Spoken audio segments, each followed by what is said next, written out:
Hi, I'm Bert Baldwin, and I'd like to welcome you to Total Training for Soundbooth CS4. In the next couple hours, we're going to learn how to grab our audio by the horns with Soundbooth's amazing editing, restoration, and effects capabilities.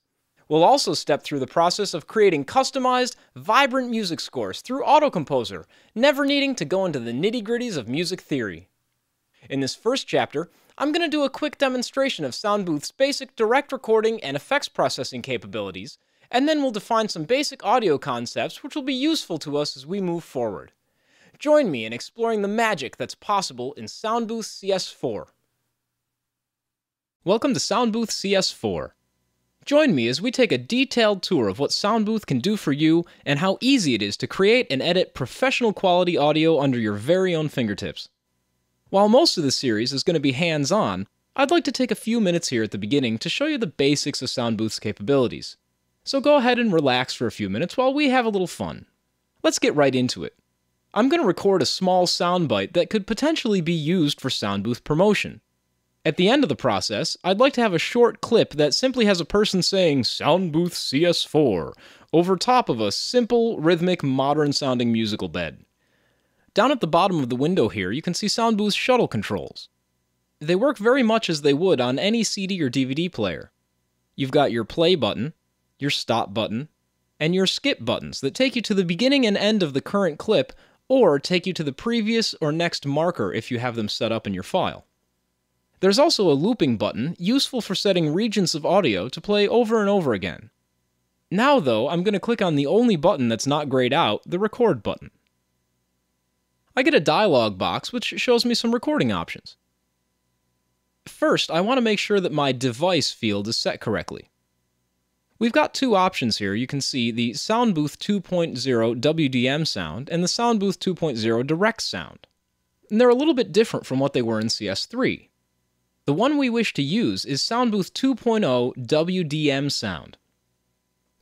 WDM is a relatively new method for interfacing audio hardware to Windows platforms.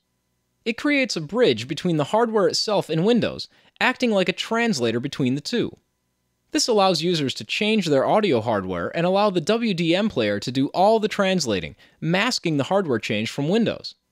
If WDM doesn't work for you, then Soundbooth 2.0 Direct Sound acts like the more traditional method of interfacing. The Settings button takes us to a deeper configuration dialog, in which you can choose specific ports on your hardware for input and output, enable 32-bit recording mode, and play with the recording buffer size. All these settings are the way we want them, so I'm going to leave them alone. We should check here to make sure we're recording in mono at 48 kHz. We should also check that monitor input during recording is off to prevent feedback with the microphone, and set the file name to something appropriate, like promotion. This bit here about plus incrementing number tells the computer to append the take number to your file name. I'm going to keep it set like that since we're going to do 2 takes, and it helps to tell them apart when looking at the file names. I'll make sure this is set to save to the desktop for ease of locating the file later. You can see our change has been reflected here in the location field. The first thing I'm going to do here is record the musical bed. Most people use the Soundbooth recording dialog to record voiceovers, but you can use it to record any type of audio that you can get into the computer. To this end, I have my trusty synthesizer set up here, ready to give us a nice little electronica groove. Before recording, I'm going to check the input levels to be sure we're not going to overload the recorder. You can see our input meter right here. You can push the input levels all the way to the top of the meter if you wish. But if you go beyond the top by only a tiny bit and light up this little red overlight here, your audio will distort in a very unpleasant way. To make sure we're safe, I'm going to keep the levels right in the yellow range, which is where they are now. I'll go ahead and check the level now.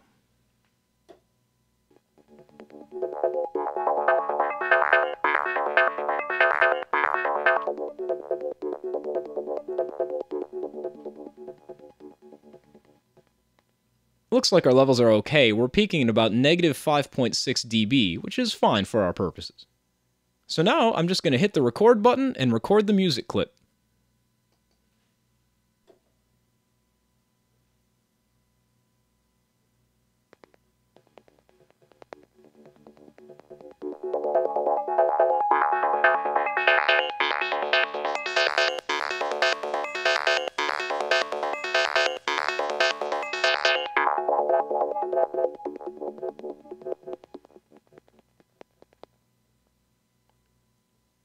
Okay, we had some success there, so I'll just hit the stop button. Notice that when the recording is finished, Soundbooth automatically places the clip into the editor. Now let's record our voiceover. I'll just get my best overexcited advertiser voice going and hit the record button. Soundbooth CS4.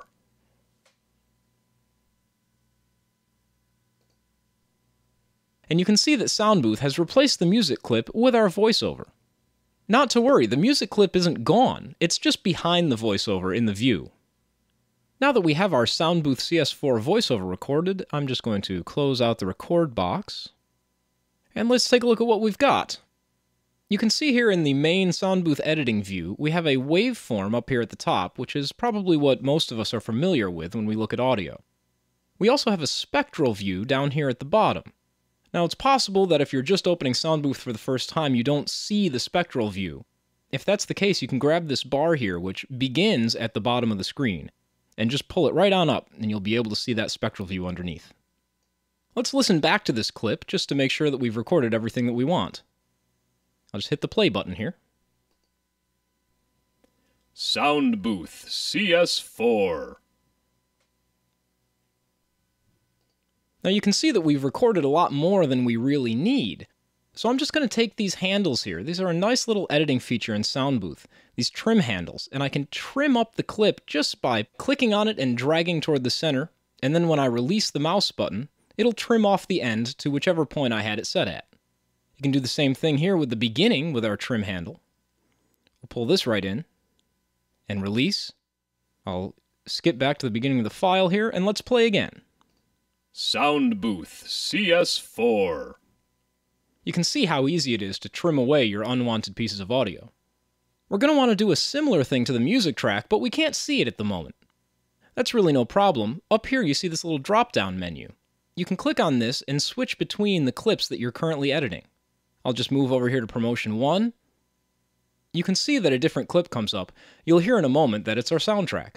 Let's play through.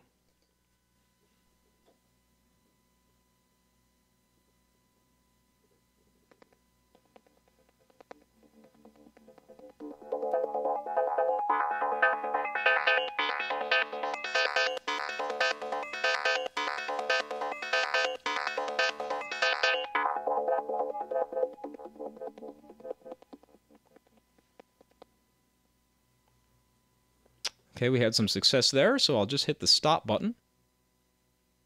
You can see, actually, that we caught a little bit of me talking at the end of that clip as I was narrating exactly what I was doing in the recording dialogue.